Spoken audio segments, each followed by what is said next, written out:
As people continue to work from home, the damage is adding up for downtown establishments that once relied on office workers to drive their business.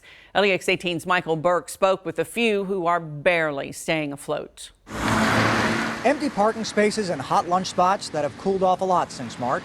Remote working has crushed a sector of Lexington's economy, and it could get worse in the downtown area before it gets better. Both the meters and the visitor parking in the garage is down probably 70%. Gary said monthly permits are still sold, but those will likely dry out the longer we're working remotely.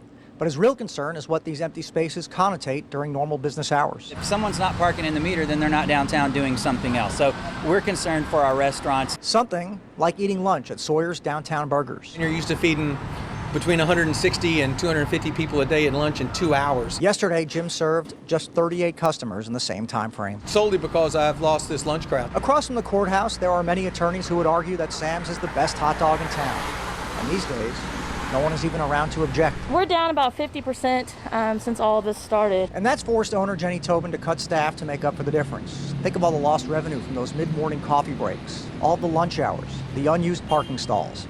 One report estimates the loss of the 9-to-5 white-collar worker has made a $1 trillion dent to our GDP. The streets are wide open, the parking lots are empty, and it's just so difficult because there's just no end in sight. In Lexington, Michael Burke, LEX 18 News. And Sawyer is worried about basketball season. He says businesses would struggle to survive without the revenue from fans going in and out of Rupp Arena.